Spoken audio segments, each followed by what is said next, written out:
बच्चों, आपको जो दिखाई दे रहा है उसे पढ़िए तो ज़रा। चंचलता, करता, चढ़ता, मरता, सुंदरता, मानवता और पकड़ता। पढ़ा ना आपने? शाबाश। बच्चों, आपने एक बात गौर की कि हर शब्द में जो ता है उसके नीचे एक रेखा खींची गई है। यह रेखा क्यों खींची गई है? चलिए, मैं कुछ समय के बाद आपको बताऊंगी, तब तक आप इसे सोच कर रखिए। बच्चों, यहाँ पर आप देख रहे हैं कि प्रत्येक शब्द में जो हमने ता पढ़ा था, उस ता को अब अलग निकाल दिया गया है। तो चलो अब इसे बिना ता लगाए हुए ही पढ़ो।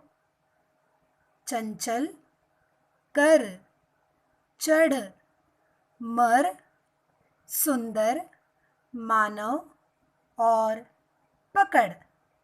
आपको कुछ फर्क महसूस हुआ?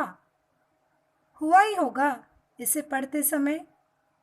बच्चों, पहले ता वाले शब्द और अब बिना ता वाले शब्द। देखा जाए तो पहले ता वाले शब्द और अभी बिना ता वाले शब्दों के अर्थ में भिन्नता है। अब यह भिन्नता जो है वह किस वजह से है? यह भिन्नता किस वजह से उत्पन्न हुई? बताओ तो ज़रा सोचकर। बिल्कुल सही पहचाना आपने। यह भिन्नता निर्माण हुई ता की वजह से। बच्चों, यह जो ता है आप जिसे देख रहे हैं ना, यही है प्रत्यय। आओ तुम्हें समझा कर देती हूँ। हम सबसे पहले प्रत्यय की परिभाषा समझ लेते हैं। जो शब्दांश मूल शब्द के पीछे लगकर शब्द का अर्थ बदल देते हैं तो उसे प्रत्यय कहते हैं। आपको यहाँ पर एक उदाहरण दिया गया है, मनुष्यता। इसमें देखो, मनुष्य अलग निकल गया है और ये ता प्रत्यय अलग निकल गया है।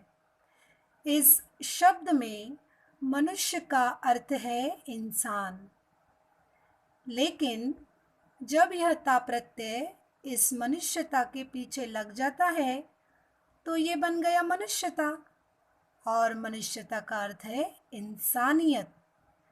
यानी जब प्रत्यय नहीं लगा तो अर्थ बदल गया, और जब प्रत्यय लग गया तो अर्थ तभी भी उसका बदल गया। अब जो मनुष्य है वह कौन है? मूल शब्द। ठीक है। और यहाँ जो ता है वह है प्रत्यय। इसका अर्थ ये है कि प्रत्यय हमेशा मूल शब्द के पीछे लगता है। अब समझी ना परिभाषा कि प्रत्यय, देखो यहाँ पे ता के नीचे शब्दांश लिखा है। प्रत्यय वह शब्दांश है, शब्द का छोटा सा अंश या शब्द का छोटा सा टुकड़ा जो हमेशा इस मूल शब्द के पीछे लगता है। यानी यह ता शब्दांश है जो मूल शब्द मनुष्य के पीछे लगा है। समझ गया ना? तो आइए आगे बढ़ते हैं। यहाँ पर प्रत्यय की दो विशेषताएं दी गई है। इन विशेषताओं के आधार पर प्रत्यय को समझना बहुत ही आसान हो जाएगा। प्रत्यय मूल शब्द के पीछे लगकर उसका अर्थ बदल देते हैं। दूसरा, प्रत्यय हमेशा मूल शब्द के अंत में ही लगते हैं। वे बीच में या आगे कभी नहीं लगते।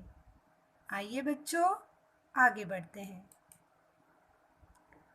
यहाँ पर मैंने ता प्रत्यय से बने हुए कुछ उदाहरण आपको दिए गए हैं, जिसे आपने अच्छे से स्पष्ट रूप से पढ़ना है। करता, चुभता, हटाता, लुटाता, मारता। गौर से देखिएगा, हर इसमें ता है। ता हटा दोगे तभी भी उस शब्द का अर्थ रहेगा, और ता मिला दोगे तो उसका अर्थ कुछ और हो जाएगा। सुनाता, बुलाता, उठाता, बनाता, सजाता, मानवता, दरिद्रता, पिछड़ता, पकड़ता, सहलाता। बच्चों, कैसा लगा आपको ता प्रत्यय वाला पाठ? आसान है ना? मुझे पता है आसान है। और यदि आपने इसे सही तरीके से श्रवण किया होगा तो यह पाठ तुम्हें हमेशा याद रहेगा। तो चलो बच्चों, अब जान ले कि जो हमने पढ़ा है वह हमें कितना समझा है। बिल्कुल सही पहचाना आपने। अब समय है गृह कार्य का। आइए देखते हैं कौन सा है आज का गृह कार्य। अरे वाह, गृह कार्य तो बड़ा ही आसान है। प्रत्यय की परिभाषा लिखिए। प्रत्यय को और किस नाम से जाना जाता है? और यहाँ पर ता प्रत्यय लगाकर आपको नए नए शब्द निर्माण करने हैं। क्यों? समझा ना आज का पाठ? मुझे विश्वास है कि आप इस पाठ को आसानी से हल कर लेंगे। इसी आशा के साथ फिर मिलेंगे अगली ई क्लास में। तब तक के लिए धन्यवाद।